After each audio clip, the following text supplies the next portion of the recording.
Hello everyone and welcome back. In this section we're going to get you building what looks like a seemingly really simple application, but is in fact one packed full of iOS development best practices and technologies. The Weathery app is one that basically fetches the weather. You simply type in the city you'd like to get the weather for, it dynamically fetches the weather and updates the UI underneath. And it does this leveraging a whole bunch of really good iOS development practices and core technologies underneath. We're going to start by showing you how to create a brand new project without storyboards. We're going to build this thing entirely programmatically. You're going to learn how to display images using something called vector assets instead of plain old PNG files. You'll discover how to support dark mode in your applications and actually have two images, one that shows up when it's light and one when it's dark. You're going to learn the fundamentals of AutoLayout and see how to build the screen entirely programmatically. By learning how to leverage dynamic fonts, you'll learn how to build apps where the fonts grow and resize no matter how users set their accessibility levels. The power of the protocol delegate pattern, probably one of the most important patterns to understand as a part of UI kit. And then you're going to see how to make your life way easier when it comes to updating views by leveraging something called view models. And of course, we're going to do all this by fetching data using the NSURL session and seeing how we can parse that using JSON and a really cool technology called Codable. So without further ado, let's head over to the lab and see how we can start building Weathery from scratch. Okay, so before we take a look at how to build new projects without storyboards, let's just talk about the why. Why not use storyboards everywhere? Because they're great. They're visual, you can see what's going on, everything's laid out. There's some real benefits to storyboards. But the reason why big companies on big projects don't use them are the following. Number one, storyboards are hard to reconcile when it comes to merge conflicts. So when we start working with storyboards, and you can imagine you've got a large team, it's very hard for a lot of people to make changes to the single file, which in the case of a storyboard happens to be an XML file. That's all these things are behind the scenes.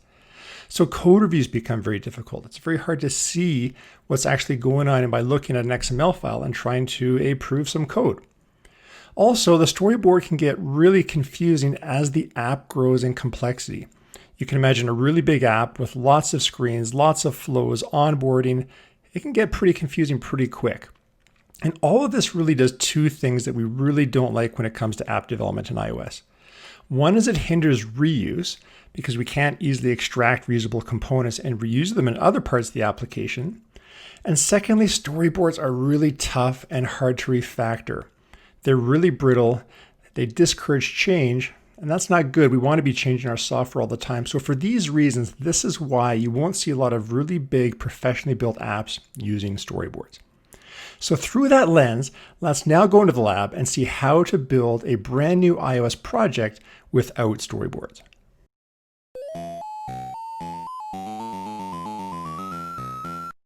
Hi everyone, welcome to the Swift Arcade. Okay, so let's take a look at how to build a brand new project in Xcode without storyboards.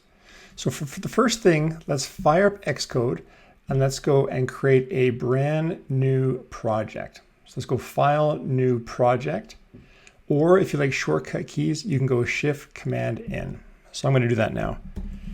Shift Command N. We'll bring up this screen to create new project. I'm just going to resize this. And what we're almost always going to want to do in this course is create a brand new single view app. So let's go ahead and select that. Make sure none of these things down here are selected. We're going to do core data later along with unit tests. But for now, let's just give this a name. I'm going to call this Weathery 2 because I've already been working on a Weathery 1. But you can feel free just to call it Weathery. And go ahead and click Next. And this will ask us where we'd like to save it. I'm just going to save it on the desktop. And basically now we have a brand new single view app ready to go. It's got a storyboard out of the box. And if we run this right now, you'll see that we get just a plain old app in the simulator ready to go. Now, in order to get rid of the storyboard and convert this into a programmatically created project, there's just a couple of things we need to do. First, let's go ahead and just delete the storyboard. So go find your storyboard, go Command Delete, and go ahead and move that to the trash. And then the other file we don't need is this scene delegate. Let's just go ahead and get rid of this. Move that to the trash. And from there, all we've got now is our app delegate, which we want, our view controller, our assets. We're going to keep this launch screen around, even though it's a storyboard. Let's keep that one.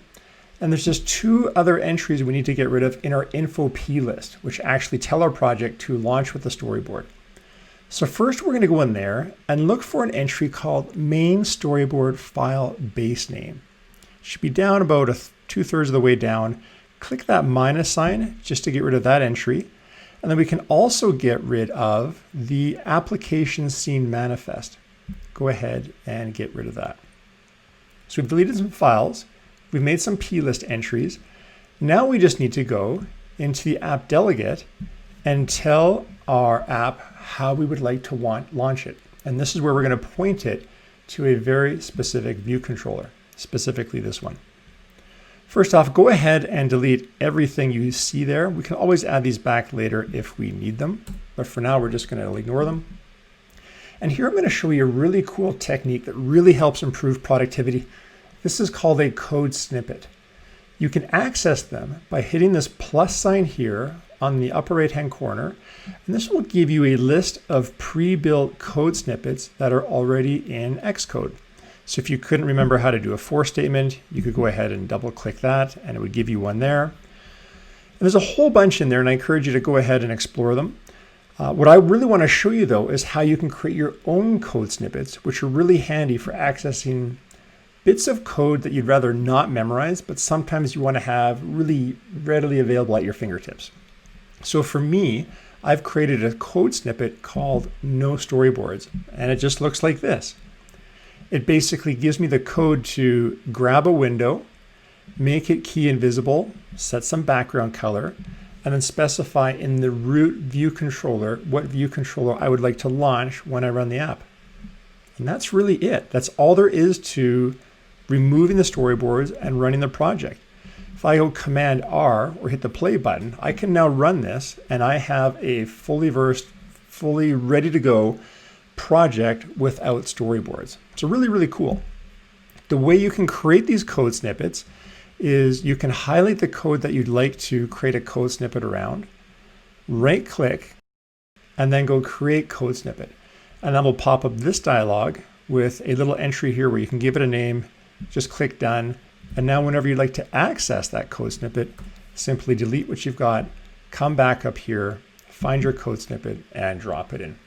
So really cool.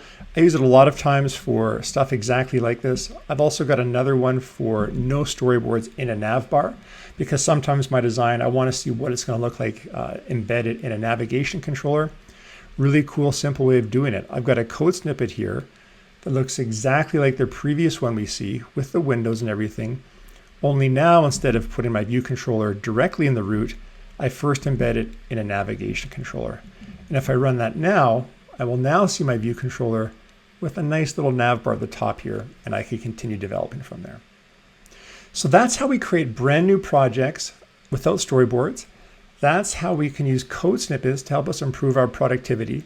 Let's now go see how we can add some assets to this project and actually start building our app.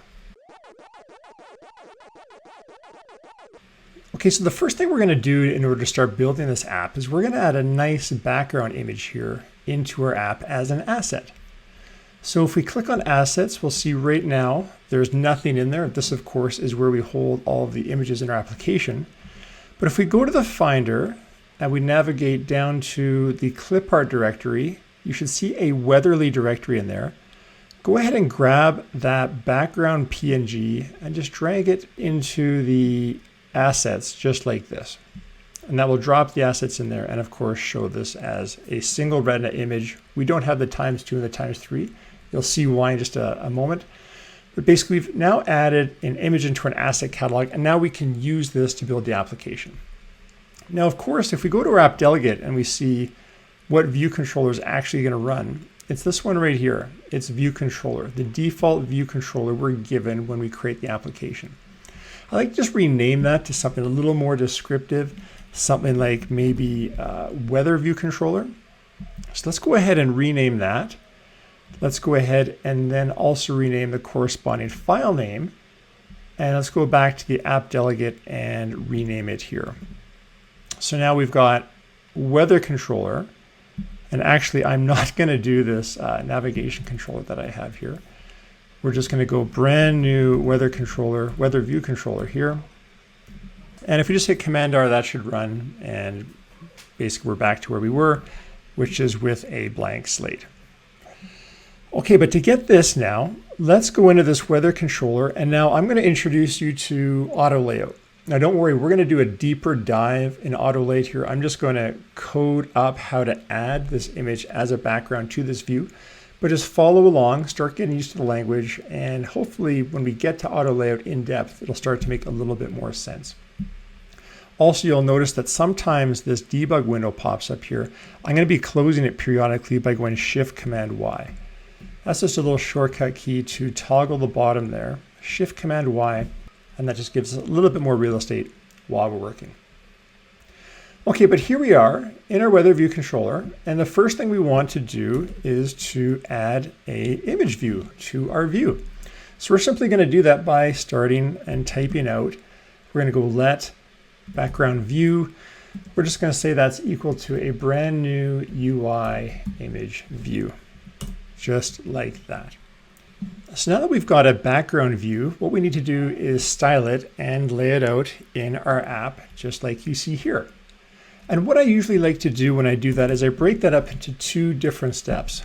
One is I like to style my controls and give them the properties I'd like to give them when they appear on the screen. And then secondly, I like to have a separate step to do the actual auto layout. So I break those up into two functions like this. Now, because view controllers can get really big sometimes, I also like to actually add these functions down here as separate functions in an extension on the view controller. So I'll do my styling here, and I will do my layout here. Now, of course, I don't have to do that. I could easily, and I sometimes do even, put these functions up in here and put them in there. But basically, by defining them down here, I just find when the view controller gets really big, I've got a little bit more space, and I've separated the styling and the layout from the rest of the view controller and the logic that eventually is going to appear in there. So you don't have to do this, but that's one thing I'm doing here. I'm just putting them in an extension. So when it comes to styling the background view, there's basically one thing we need to do with every control we're going to use when we're doing auto layout. And that is take that control, that background view, and turn this thing called translate auto resizing mask into constraints and make that false. Super important. If we don't do that, our control won't be enabled for auto layout, and it's just not going to work. So we're going to set the background and basically enable it for auto layout, and then we need to actually give it an image. So let's go background view. We'll give it an image. And this is going to be equal to a UI image named. And I just know that the name of the image for us is background. That's what's going to refer to our PNG here, background. So we've got a background. We've set the image into it. There's just one more thing I want to add now, and that is to set the aspect ratio, or what's otherwise known as the content mode in there. And I want to set it to scale aspect fill. What that means is as it tries to fill out this view, it's going to maintain its aspect ratio and resize itself appropriately. But with that, we've now styled the background view. Now laying this background view is actually going to be pretty easy for us because we're just going to pin it to the outer edges of this view and let it fully expand. And when it comes to auto layout, we need to set the constraints and then activate them.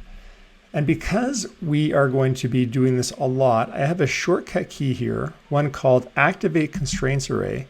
And what this is basically is a convenience routine created by Xcode where whatever constraints we put in here will be automatically activated. So this is just something I like to use to define my constraints and then activate them after. So in our case, let's just take our background view. And don't worry if this doesn't make a lot of sense. I'm just going to lay this out, and then we're going to go into detail later on more about how auto layout works. But if you've seen auto layout here, this won't look totally familiar. we're going to take the top anchor of our background view right at the top there, and we're going to add a constraint where we're basically going to set that equal to the layout of the view's top anchor right at the top there like that. That's step one. So that's going to pin this guy right to the top here. Then we're just going to repeat this for the other edges. We're going to start with our leading edge. We're going to add a constraint there where it's also going to be equal to the view's leading anchor. That's going to pin it on the left. Leading is left. Then we're going to do the same thing on the right. We're going to go background view. This one's called trailing. The trailing anchor, we're going to add a constraint there where it's going to be equal to the view's trailing anchor. And then finally, we need to do the same thing to the bottom to fully define this layout. So we're going to go bottom anchor, add that constraint here, and then we've got the bottom anchor like that. So those are the 4 constraints we need to actually pin that thing to the 4 edges. Of course, none of this will work if we don't actually add the background view into the subview of this view controller. And that's something I forgot here. So what we need to do here is we need to take the view that we're in and go view.add subview, and we need to add our background view or whatever control we'd like to be a part of this view into the view like that. So we've done our styling, we've got our background view styled, we've added it to the subview, and now we've laid it out. So if we hit Command R and run this now, let's just see what we get. Voila! Okay, not bad.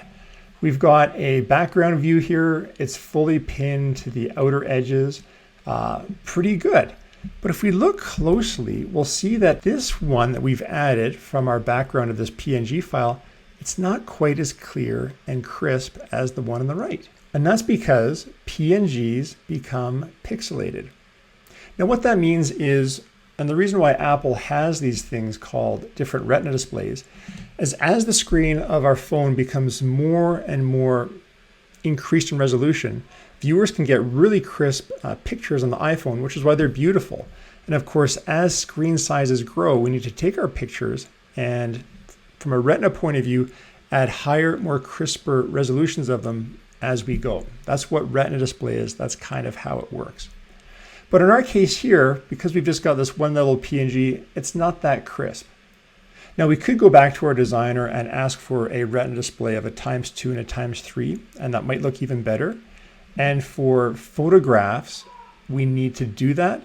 But there are certain elements and certain images that are vector-based, which means they will look good at any size because they're defined mathematically with equations.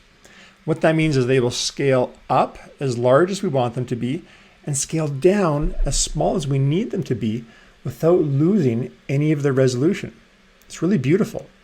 So now let's go see, I'm going to add a couple of vector assets here. Vector assets are referred to as EPS, SVG, or PDF files. We're going to add this same image as a PDF into the asset, and I'm going to show you how to actually make use of vector assets in the iOS project. So to do that, let's go back to our clipboard. Let's go find 2 PDFs here. One is called day background, one is called night background. And if you select each of these by command selecting them and dragging them in, we can now add those as part of the assets into our folder here. Now at first, these PDFs we've added look just like any other image view. Of course, under the hood they're not, because they're PDF and they're vector-based. And to see what I mean, if you go and take a look at these files, let's just open up this background PNG and take a look at it in the viewer. Now this looks like a really nice picture. I'm just going to drag it out. Watch what happens if we zoom in. You can see how the lines here start to get a little bit jagged. This is called aliasing. This is the real challenge that early computer animators had as they tried taking movies like Toy Story and putting them on the screen. Buzz Lightyear just started to look pixelated as you really moved in. So until computers caught up and could give us really crisp images, we would get this pixelated view, sometimes called jaggies, and that's what we're always trying to avoid in digital animation when things really zoom in. But compare that now and see what happens when we click on the PDF. So here's the exact same image, as a PDF. I'm going to zoom in on it and watch what happens when we go to the same areas. It's not jagged. That's because vector-based assets are mathematically defined by equations.